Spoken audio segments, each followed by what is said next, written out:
It's Divas That Care Radio. Stories, strategies, and ideas to inspire positive change. Welcome to Divas That Care, a network of women committed to making our world a better place for everyone. This is a global movement for women, by women, engaged in a collaborative effort to create a better world for future generations.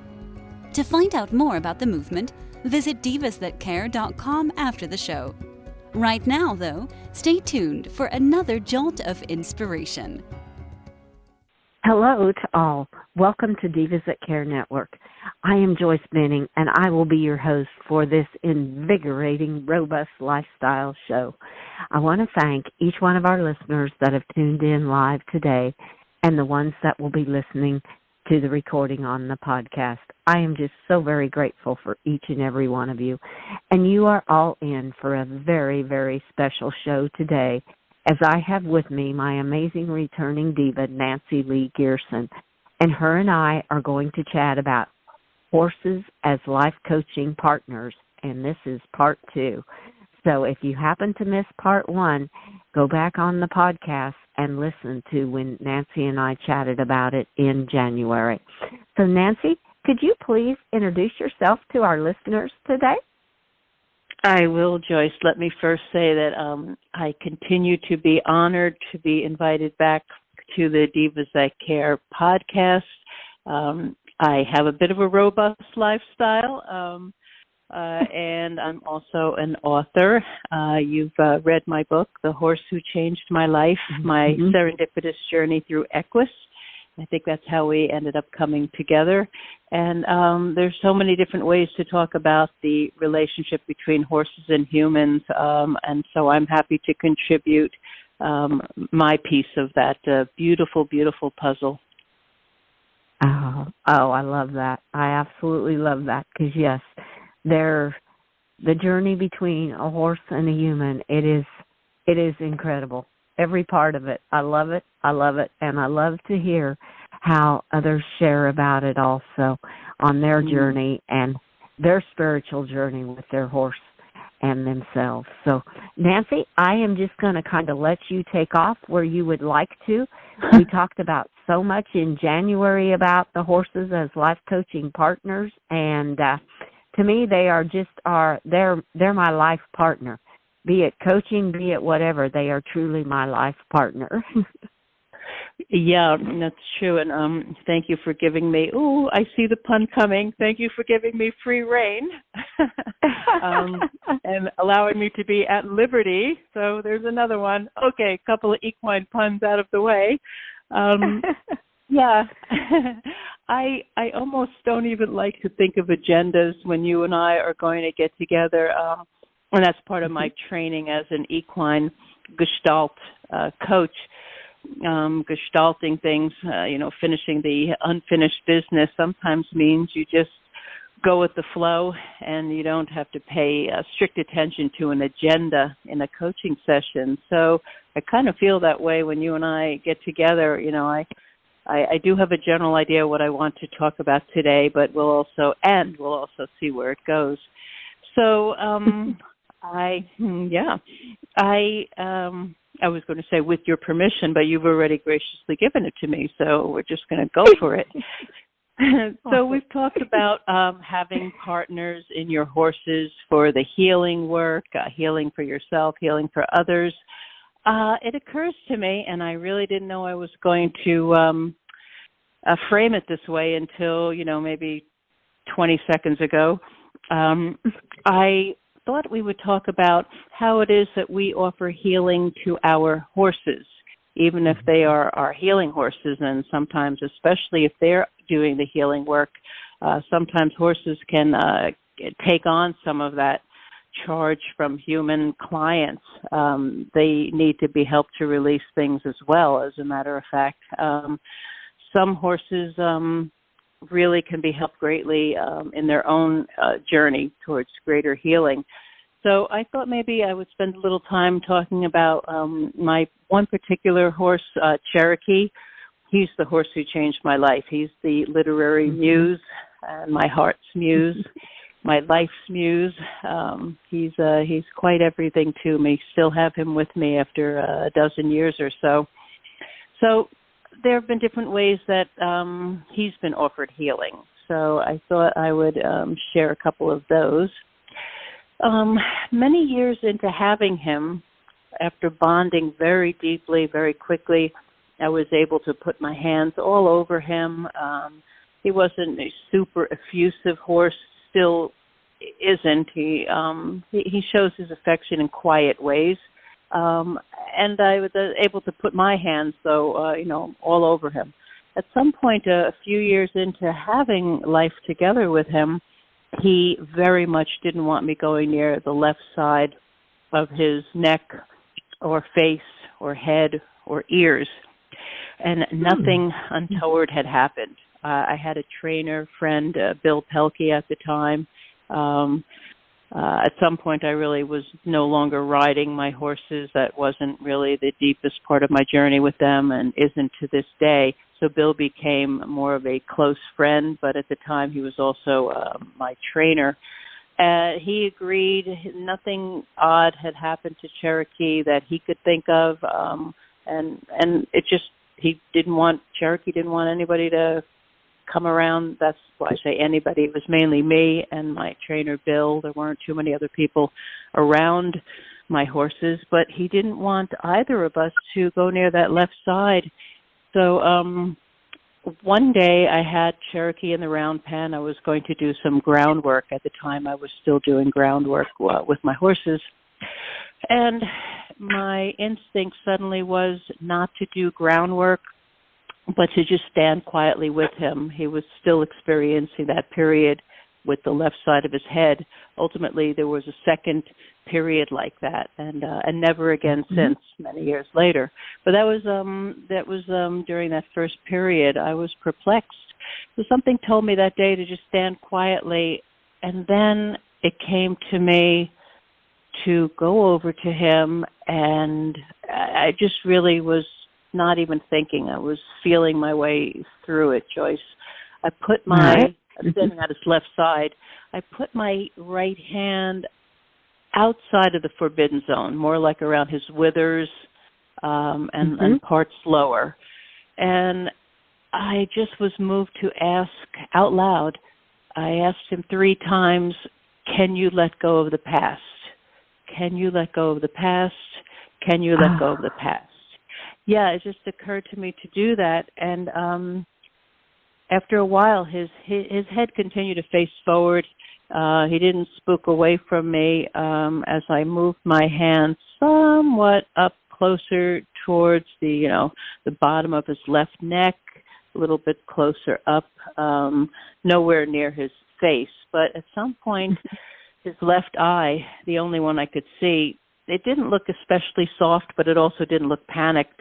And I could sense he was just taking in the energetic field around him, sensing my good intentions. He felt himself safe. And I moved my hand a little further up his neck and just stayed there. I just had an inner understanding that I needed to surrender even the slightest expectation. I needed to allow all the inner portways and pathways in both of us to be, as open and unimpeded as possible.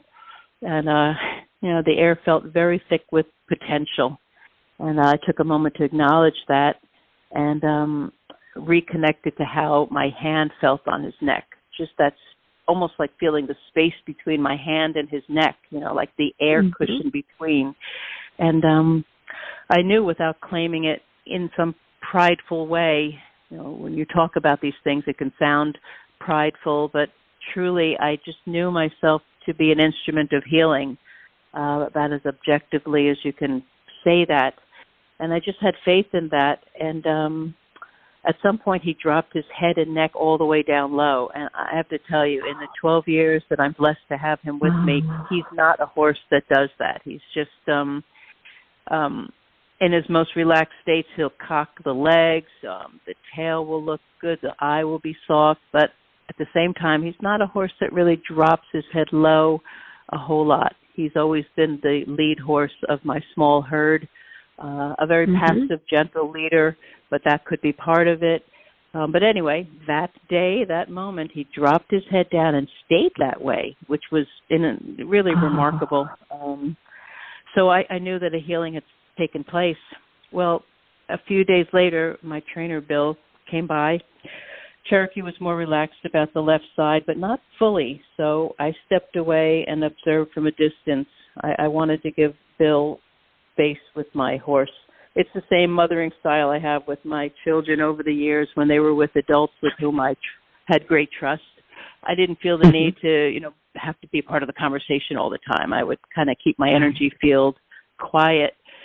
And so anyway, Bill put his hands on Cherokee for a while, on the left side too, and he came away from that with a sense of which Bach flower remedies might be helpful. So he made a concoction, came by, and it was administered for, I think it was 5 or 6 days, and I had to go away for a couple of days for a family visit at the time out of state. I had Bill taking care of my horses, and the Bach remedies were being given by him for those days. I came back, and it was gone, all the symptomology, whatever it was. So that was the first time. The second time, I was already attuned to Reiki 1 and Reiki 2. So when that behavior reappeared again, nothing untoward was happening. I wasn't even riding Cherokee. His neck wasn't yanked. Perhaps a past emotional abuse. My sense is that it was something emotional. So I decided I would practice my the new to me modality of Reiki.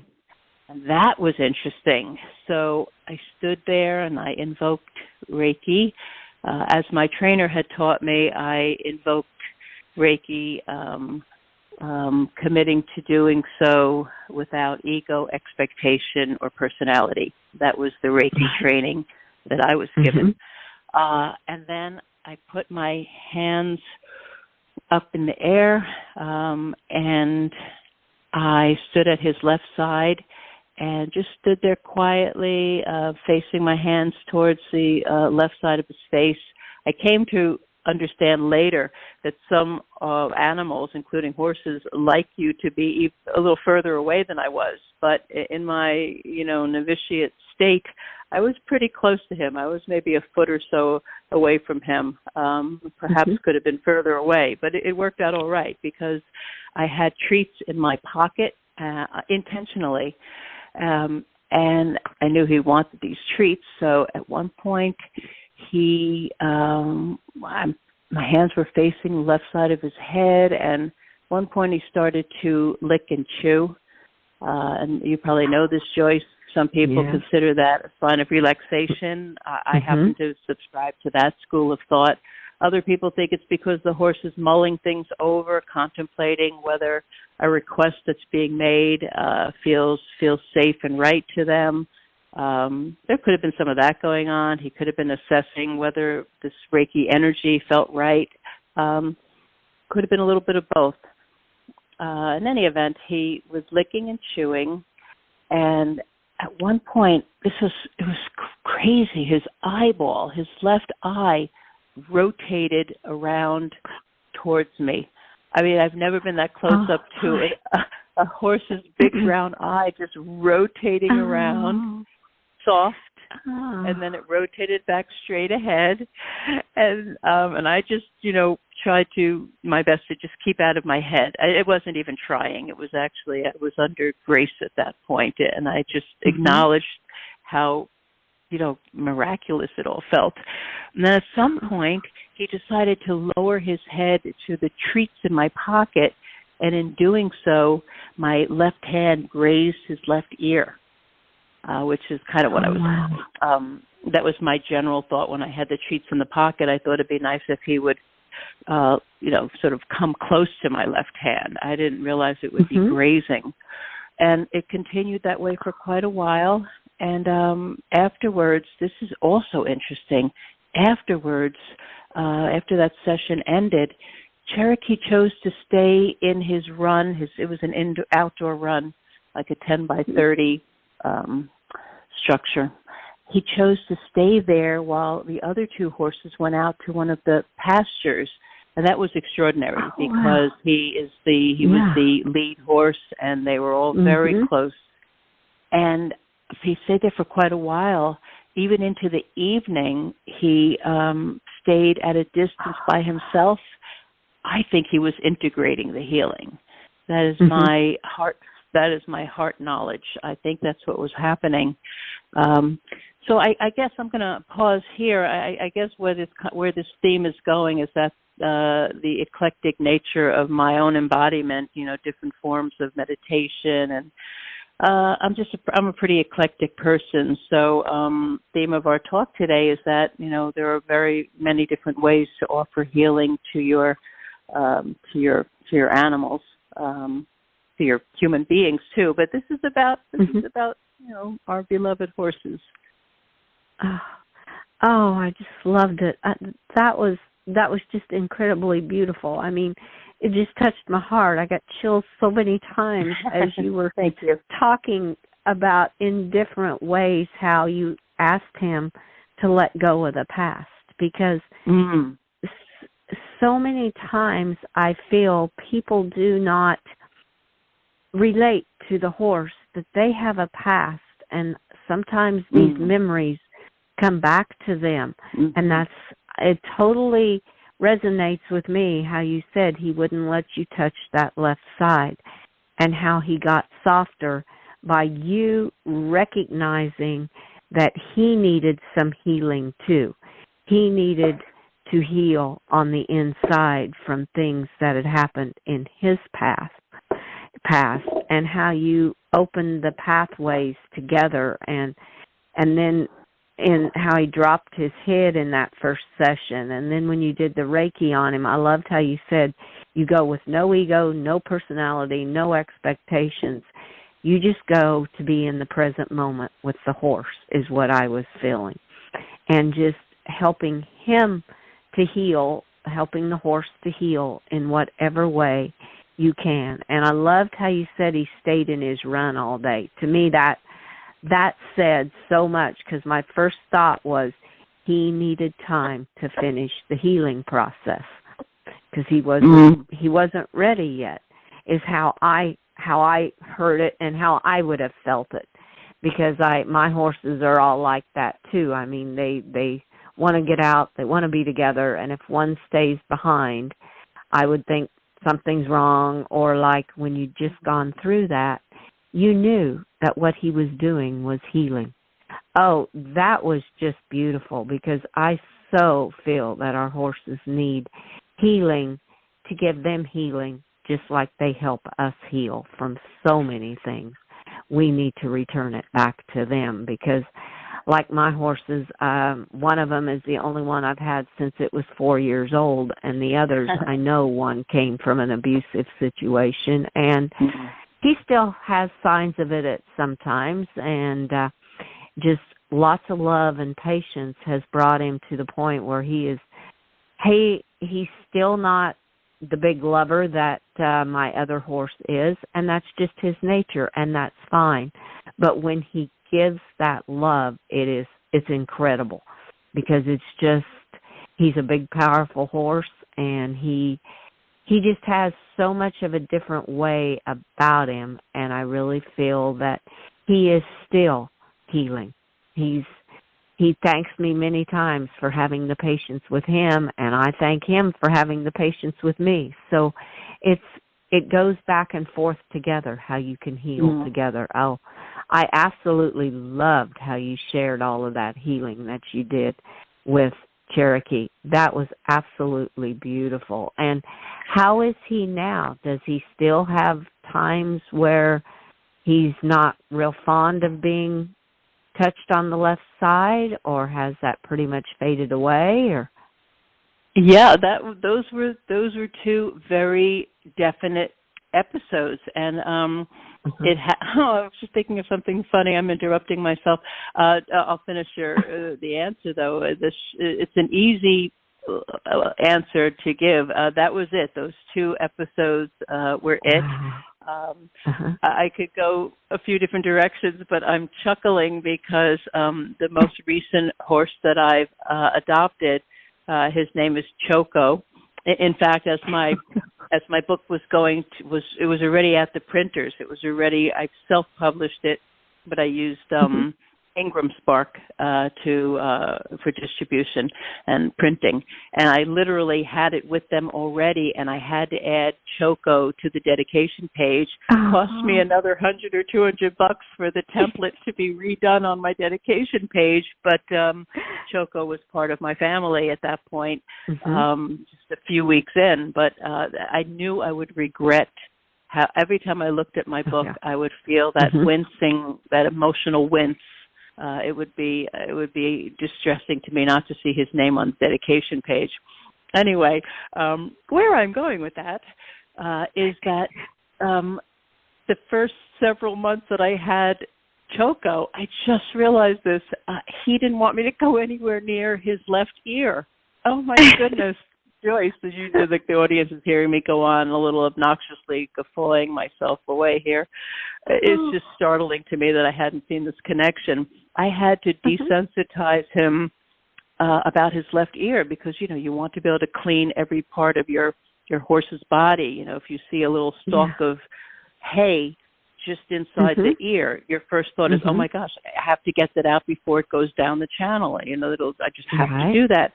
He wanted no part of it, so I actually had to desensitize him slowly but surely. And anyway, I guess we don't need to belabor it, but I'm just having a chuckle that it seemed to be my karma to have a left ear equine situation in my life.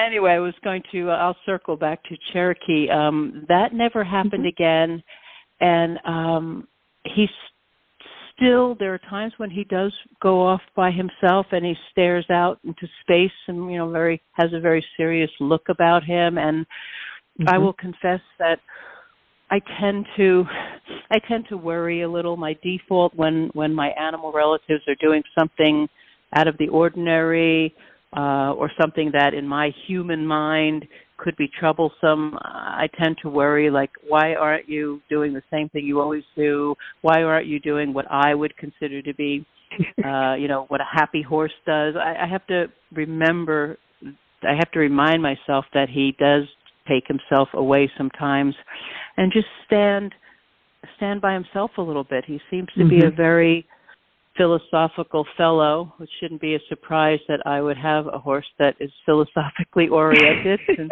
I run that way myself. But the grace of that particular day with the Reiki offering, it was a grace that I didn't have to worry that whole day. There was an understanding intuitively that integration that you spoke so beautifully about as well was taking place, and that was there's a gazillion graces to that whole episode, and one of them, in fact, was that Nancy, the human component of the group of the duo rather, didn't have to be worried in the aftermath. All those hours, I had a very calm sense that it was okay. Thing was wrong. He was. I thought it was, as I say, integrating. Yes. Oh, yes. I totally could have seen that because he needed to heal from all of that. He needed time alone, and it, like you said, he pulls himself away sometimes and just goes and stands by himself. And my big horse, the Big Bay, that has come from some abuse, he is very much like that too. He really? A lot of times, yeah. And that just kind of opened a door that I'm going, that's why he does that so much, because I've often wondered, why does he go away from the other two? And he does. He loves to be with them, but there's times where he just wants to be off by himself. And I think it's still, he's processing and healing from all the past trauma that has happened in his lifetime, and maybe even in previous lifetimes. It's just all the healing that he goes through, and that is his way of healing. Rather than being with the others, he needs to be off by himself to heal. And I respect that in him. I mean, and this just opened the door that I'm like, that's why he does it. I've never questioned it. I was just like, that's him. He just needs some time alone. And I'm like, yeah, I can kind of understand that, because sometimes it's just nice to be off and being quiet by yourself, like we talk about meditating for us humans. Our horses are doing this same thing, I kind of feel sometimes. They're healing, they're meditating, they're getting into their own energy that way. And those are some of my thoughts on it. Yeah, and if I heard you correctly, that was so yummy to hear, Joyce. Gosh, do I love talking with you. If I heard you correctly, it sounds a little bit like something that I was saying gave you some new awarenesses about your own fellows' integration. Well, I love that. You know how I love serendipities and synchronicities. I've told you that in the past, and it's the byline of my book. My serendipitous journey through Equus as the byline. So get a load of this. Not 2 inches away from me on the counter here. I have a book that I've been reading, and it's called "The Body Keeps the Score: Brain, Mind, and Body in the Healing of Trauma." Yeah, I'm reading it for a mindfulness and social emotional wellness part-time work I have with my daughter, bringing mindfulness into the school system for young children.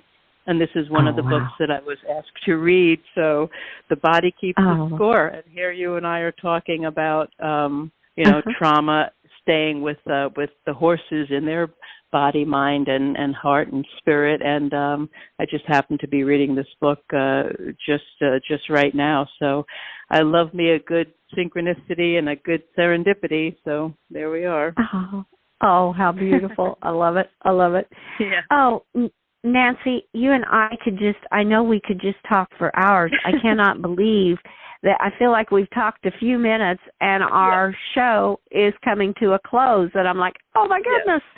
Yes. So, Nancy, I would like for you, if you would like, to please share with our listeners how they may connect with you, how they may get your book, and ways that they can connect with you after listening to this show and going, that Nancy is someone I want to connect with. So what is the best ways that they can connect with you, Nancy? Well, thank you. And I'm glad you said connect with me in addition to the book, because truly one likes to have one's book dispersed throughout the world, of course. And at the same time, connection. Connection is what the world is much in need of, peace and connection. So with that said, I'll give my email address first. People are more than welcome to reach out to me, and on Facebook as well. And then I'll tell you about the website for the book. So the email is easy. I've had it for decades. It's simply Nancy Lee Gerson, NancyLeeGerson, Nancy Lee Gerson @yahoo.com. I'm on Facebook under Nancy Lee Gerson. And my website, my lovely daughter, who is the artist for my book, she's a working wildlife artist, and she did the website. She designed it pretty simply, and it's nancyleegerson.com.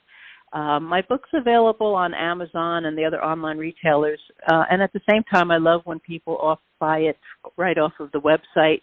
If they buy it directly from me, I can autograph it. I always write a little note in there, and I love when people buy it directly from my own stock, but it's up to them what they would like to do. It's available in Kindle as well, and it's called The Horse Who Changed My Life, My Serendipitous Journey Through Equus. And I thank you so much, Joyce, for letting me be with you and your audience some more. Oh, you are so welcome, Nancy, and I thank you so much for being on. And I want to tell our listeners, you and I already have another date for in March. So tune in on March 6th, and Nancy and I will be chatting again, and she will be sharing more of her knowledge with you. And Nancy, you have a magical day today.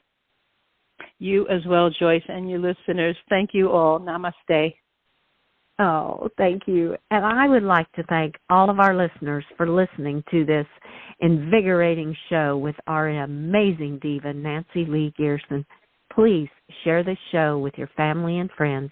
Check out all the other shows and hosts on divasthatcare.com. Remember, have a magical day, be kind to all, and remember that your horses and your animals need healing just as well as us humans do. So give them a great big extra hug and share all your love with them until we connect again on Robust Lifestyle. Stay strong and healthy. Thanks for listening. This show was brought to you by Divas That Care. Connect with us on Facebook, on Instagram, and of course on divasthatcare.com, where you can subscribe to our newsletter so you don't miss a thing.